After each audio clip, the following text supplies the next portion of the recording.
Assalamualaikum warahmatullahi wabarakatuh.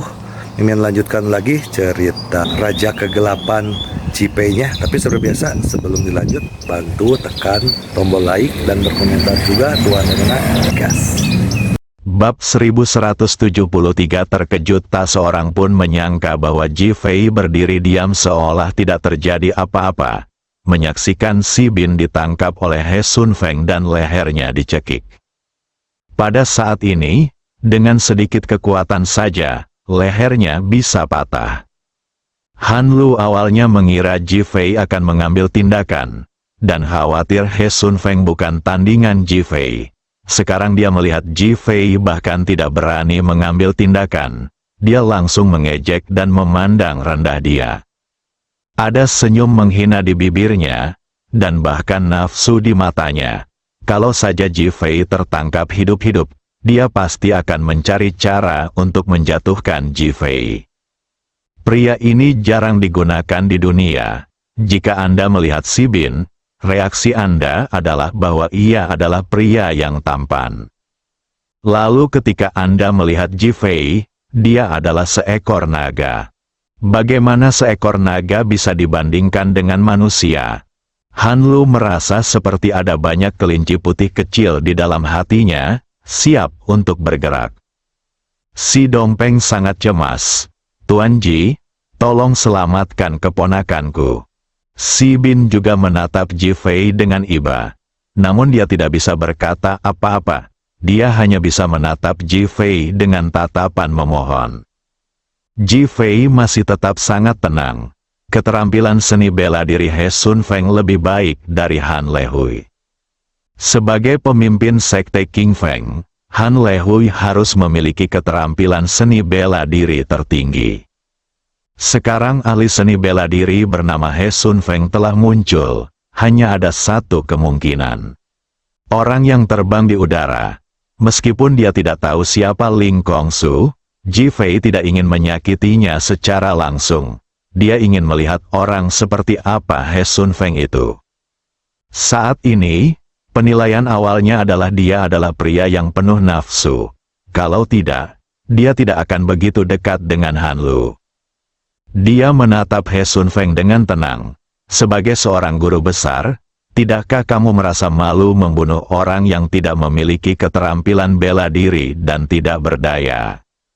Nada bicaranya setenang tatapannya, tetapi juga menampakkan rasa jijik dan ejekan yang kuat. Meskipun apa yang didengar He Sun Feng terdengar kasar, tangannya yang hendak mencubitnya dengan keras, langsung berhenti. Kemarahan tampak di matanya.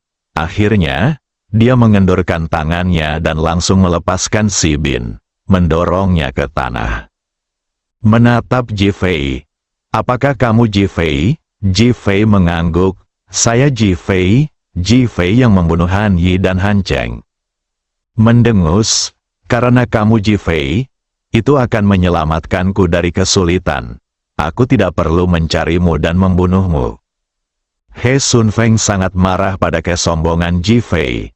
Saat dia berbicara, niat membunuh melonjak di wajahnya, dan dia melangkah maju selangkah demi selangkah. Dengan setiap langkah yang diambilnya, auranya bertambah kuat, niat membunuhnya semakin dingin, dan tekanan yang diberikannya kepada semua orang semakin besar. Awalnya dia mengira Ji Fei akan mampu melawan kekuatannya. Namun anehnya, Ji Fei tidak mampu. Hal ini membuatnya semakin meremehkan Ji Fei, dan dia berpikir bahwa Ji Fei hanya menyia-nyiakan reputasinya. Tatapan yang dia berikan pada Ji Fei bagaikan tatapan binatang buas yang tengah mengunci mangsanya. Niat membunuh yang dingin di matanya bahkan lebih kuat, dan ada juga lebih banyak godaan di dalamnya. Li Ruoxi dan wanita lainnya merasakan tekanan dan ketakutan muncul di mata mereka. Si Dongpeng, yang baru saja mendukung Si Bin, jatuh ke tanah dengan keras karena tekanan kuat dari He Sun Feng, dengan ekspresi ketakutan di wajahnya. Ji Fei tidak peduli, dan sepertinya dia tidak mengetahuinya. Dia hanya menatap He Sun Feng di depannya tanpa ekspresi di wajahnya, seolah-olah dia ketakutan. Ketenangannya membuat He Sun Feng marah pada awalnya, tetapi kemudian dia yakin bahwa dia hanya takut dan menjadi lebih sombong. Ji Fei, jika kamu memberiku 4 wanita di sekitarmu, aku dapat menjamin bahwa aku akan menghancurkan seni bela dirimu tetapi tidak membunuhmu. He Sun Feng berkata sambil tertawa liar. Saat dia tertawa, daun-daun di halaman berguguran satu demi satu, seperti hujan daun hijau di langit. Kekuatan batin yang dahsyat dipertunjukkan bagaikan seekor harimau yang mengguncang bumi. Han Lu telah kembali normal saat ini. Dia memandang Si Bin dan yang lainnya dengan rasa iri dan cemburu di wajahnya. Itu benar, itu hanya rasa iri, cemburu dan benci. Keempat wanita termasuk Li Ruoxi, terutama Li Ruoxi, Seng Lingyun dan Huo Lei, semuanya membunuhnya dalam hitungan detik. Hal ini membuat Han Lu yang selalu percaya diri dengan penampilannya merasa sangat frustrasi. Ketampanan Ji Fei dan sikap heroiknya, itulah pertama kalinya dia melihat pria sehebat itu. Berpikir tentang bagaimana dia menyanjung He Sun Feng tadi malam, dia merasa sangat hina dan bahkan semakin marah. Alangkah indahnya jika hal ini terjadi di bawah pemerintahan Ji Fei. Tangannya terkepal erat dan wajahnya menampakkan kemarahan yang dingin. He Sun Feng dan Ji Fei semakin dekat dan dekat, sementara Li Ruoxi dan yang lainnya tampak membeku, dan mereka bahkan tidak tahu bagaimana menyapu dedaunan yang jatuh di atas mereka. Atau lebih tepatnya, mereka tidak punya kekuatan untuk mengangkat tangan mereka untuk menyapunya. Pada saat ini, mereka akhirnya mengerti mengapa Ji Fei datang dan keluarga Han berlutut di tanah. Inilah kekuatan dan keagungan yang kuat. Mereka hanya cukup beruntung karena bisa berdiri. Aku tidak mengerti mengapa Ji Fei tidak mengambil tindakan. He Sun Feng terus menatap Ji Fei. Ingin melihat Ji Fei memohon belas kasihan. Menunggu Ji Fei berlutut dan memohon belas kasihan. Lalu memberikan wanitanya padanya, lalu membiarkannya bermain dengannya sepuasnya. Hanya Ji Fei tidak pernah berbicara, tidak bergerak, dan tidak memohon belas kasihan, yang membuatnya bingung. Mendengus, karena kau ingin mati, aku akan mengabulkan keinginanmu. He Sun Feng akhirnya tidak bisa menahan amarahnya, dia meraung dan pakaiannya tampak mengembang. Dia tiba-tiba meninju Ji Fei dan memukulnya dengan keras. Di bawah kendali tinju itu, daun-daun hijau yang berguguran bagaikan tersapu oleh tornado, melilit lengan, dan akhirnya berubah menjadi aura pembunuh berwarna hijau, menyerang Ji Fei. Ji Fei masih tidak menghindar. He Sun Feng pikir dia ketakutan setengah mati. Wajah Han Lu awalnya dipenuhi penyesalan, lalu dipenuhi penghinaan. Tidak peduli seberapa tampannya dia tetaplah sebuah vas. Dia akan menjadi pai daging, saus daging, dan... Wah, suara tumpul terdengar, dan tidak ada hal menggemparkan atau menggetarkan hati yang terjadi di tempat kejadian, hanya ketenangan. Tenang seperti air, begitu tenangnya, seolah tidak terjadi apa-apa. Hanya tubuh He Sun Feng telah kembali ke posisi semula. Ji Fei berdiri di sana tanpa bergerak. Li Ruoxi dan yang lainnya merasakan tekanan pada tubuh mereka hilang, seolah-olah beban berat telah terangkat dari pundak mereka. Ji Fei menatap He Sun Feng. Rambut dan jenggot He Sun Feng masih berkibar saat ini. Meskipun tidak ada yang aneh pada tubuhnya, matanya penuh dengan keterkejutan, ketidakpercayaan, dan keterkejutan yang tidak dapat dijelaskan.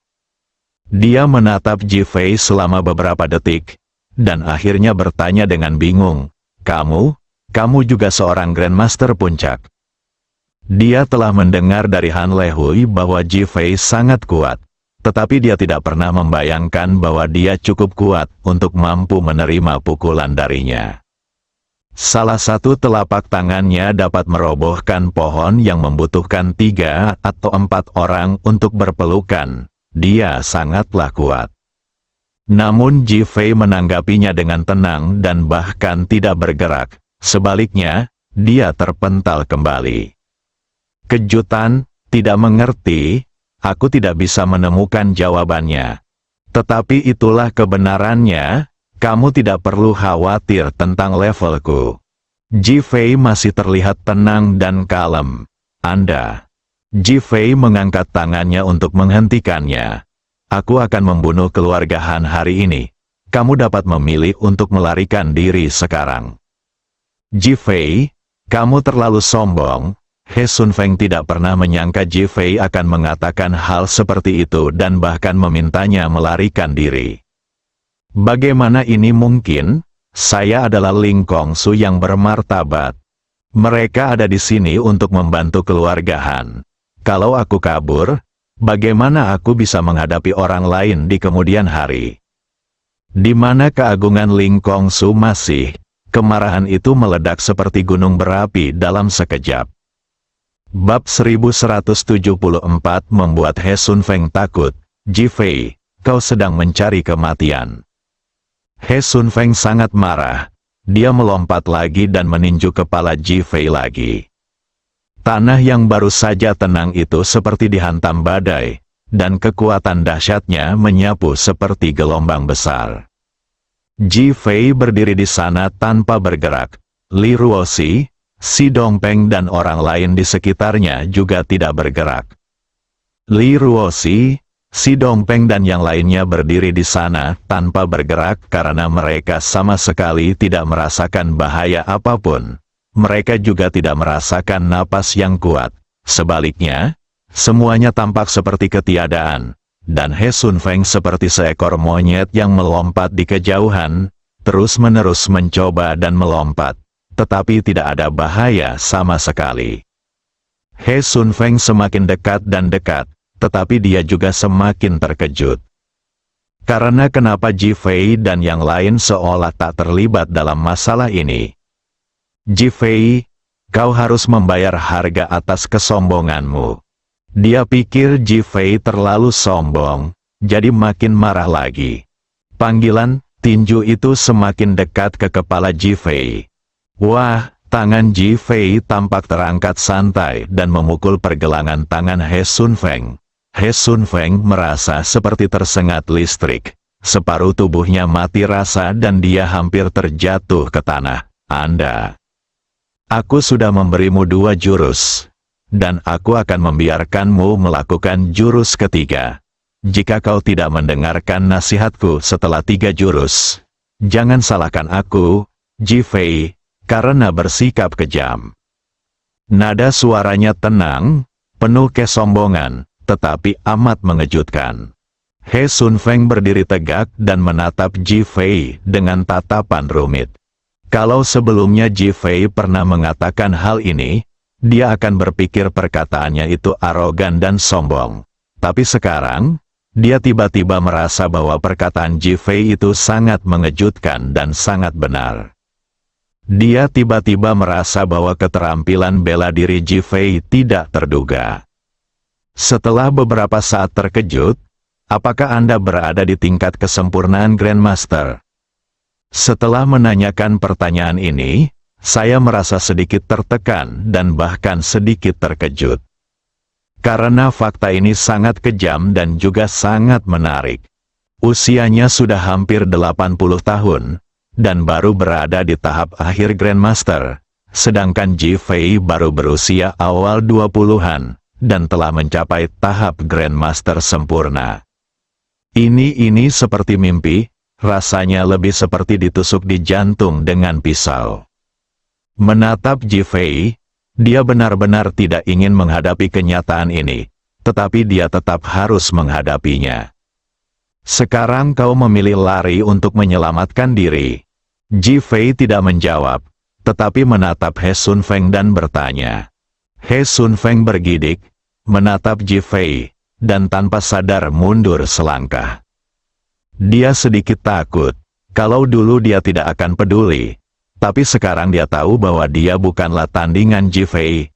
Kalau Jifei ingin membunuhnya, itu akan mudah. Kau masih mengizinkanku melarikan diri? He Sun Feng menelan ludah dan bertanya. Bisa? Oke, terima kasih. Setelah He Sun Feng selesai berbicara, dia berbalik dan hendak pergi. Tetapi aku punya satu syarat, Jifei tiba-tiba berkata. Apa? Syarat apa? He Sun Feng berhenti dengan kaku dan bertanya dengan sedikit tergagap. Bunuh semua orang di keluarga Han kecuali Han Lu. Ledakan, begitu Jifei mengatakan ini, He Sun Feng merasakan getaran di sekujur tubuhnya. Namun, dia merasa seolah-olah terintimidasi oleh aura Jifei dan tidak bisa bergerak sama sekali. Jifei, kalian sudah membunuh Han Yi dan Han Cheng dari keluarga Han. Apakah kalian ingin membunuh lebih banyak orang? Lagi pula, He Sun Feng tidur dengan Han Lu dan menerima 10 miliar dari keluarga Han. Jadi dia tidak ingin benar-benar membunuh siapapun. Aku akan membalaskan dendam si Bin. Nada bicara Jifei tiba-tiba berubah dingin. He Sun Feng menatap si Bin, yang matanya dipenuhi dengan niat membunuh, dengan ekspresi yang rumit. Han Lu adalah wanita yang tidak berperasaan. Dia menindas si Bin, jadi aku ingin si Bin membunuhnya dengan tangannya sendiri. Kalau tidak, aku tidak akan membiarkannya tinggal. Jifei secara khusus menekankan hal ini. Han Lu terkejut saat mendengar ini dan segera berkata, Kakek He, si Bin lah yang menindasku. Wajahnya penuh dengan keluhan dan kesedihan, seakan-akan dia adalah korban terbesar. He Sun Feng membuka mulutnya dan hendak berbicara, tetapi Jifei berbicara dengan suara dingin. Si Bin sangat lemah, bagaimana mungkin dia menindas wanita sepertimu yang telah berlatih seni bela diri sejak kecil? Han Lu terdiam. Dia menatap He Sun Feng dengan gugup, bahkan kakeknya pun tidak sebanding dengan Jifei. Jika Jifei ingin membunuhnya, dia pasti akan mati. He Sun Feng baru saja mencengkeram leher si Bin dan tahu bahwa si Bin tidak tahu seni bela diri. Dia pernah bertarung dengan Han Lu di ranjang sebelumnya, jadi dia secara alami tahu bahwa Han Lu pandai bela diri. Ada dua orang, satu bisa melakukannya dan yang lain tidak bisa, itu sangat jelas. Dia menatap Han Lu, jadi kamu yang menganiaya si Bin. Dia sudah menemukan alasannya. Tubuh halus Han Lu bergoyang, memperlihatkan kegugupannya. Kakek He, jangan dengarkan omong kosong mereka. Han Lu membantah dengan keras, mendengus, ternyata keluarga Hanmu menipuku dan memanfaatkan aku. He Sun Feng sebenarnya telah mengetahuinya sejak lama, tetapi dia hanya berpura-pura bingung. Sekarang aku tidak bisa lagi berpura-pura bodoh dan hanya bisa menghadapinya. Apakah menurutmu keluarga seni bela diri kuno ini, yang sangat pelin-pelan dan menggunakan seni bela diri untuk menindas orang lain, harus dihukum mati? Jifei bertanya lagi. Baiklah, aku akan membunuh keluarga Han sekarang. He Sun Feng tahu bahwa Jifei sedang marah. Dan sekarang dia juga tahu bahwa dia bukanlah tandingan Jifei. Dalam kasus ini, dia mungkin juga membunuh keluarga Han dan menyelamatkan hidupnya sendiri. Dia segera berbalik dan berjalan menuju ruang tamu tempat Han Lehui akan menerimanya. Han Lu berdiri di sana dengan tercengang. Apakah saya akan mati? Dia segera menatap Jifei. Kau tidak bisa membunuhku. Aku. Dasar bajingan, kutukan marah He Sun Feng menyela kata-kata Han Lu. Kemudian dia berjalan keluar dari ruang tamu dengan marah. Han Lehui, bajingan tua itu, melarikan diri bersama Han Sautian. Ah, Han Lu berteriak ngeri, dia telah menjadi anak terlantar. Aku tak pernah menyangka kakekku akan melarikan diri. Tapi dia dijodohkan tidur dengan He Sun Feng, tidur dengan pria tua. Saya merasa bingung dan tertekan di dalam. Mulut Ji Fei melengkung ke atas. Sebenarnya, dia sudah lama tahu bahwa Han Lehui dan Han Shaotian telah melarikan diri. Dia melepaskan aura yang kuat sepanjang jalan hanya untuk mengintimidasi keluarga Han. Han Lehui dan Han Shaotian merasakannya sejak awal. Jika mereka tidak lari, bagaimana mungkin mereka tidak keluar? Melihat He Sun Feng, apakah kamu mengejar mereka sekarang? Atau haruskah aku membunuhmu dan kemudian aku akan mengejar mereka sendiri? Meskipun suara Ji Fei selalu sangat tenang, itu sangat menakutkan bagi He Sun Feng. Dia segera menggelengkan kepalanya. Aku akan memburu mereka. Sebagai Ling Kongsu, aku punya kewajiban untuk memusnahkan keluarga seni bela diri kuno seperti itu. Pada saat ini, dia berharap bisa segera meninggalkan Ji Fei. Kalau tidak dia khawatir dia akan mati. Ji Fei mengangguk, kalau begitu aku harus merepotkan Ling Kongsu. He Sun Feng menggelengkan kepalanya berulang kali, berbalik dan lari. Sekarang dia berharap bisa menumbuhkan sayap dan terbang jauh. Ji Fei terasa seperti mimpi buruk baginya. Ji Fei sama sekali tidak peduli dengan pelariannya. Dia bahkan tahu bahwa He Sun Feng tidak akan mengejar Han Lehui. Dia hanya menguji pikiran Ling Kongsu Ren. Matanya masih tertuju pada Han Lu. Ekspresi ketakutan muncul di wajah Han Lu. Tepat pada saat itu, sirene tiba-tiba berbunyi di luar. Bersambung.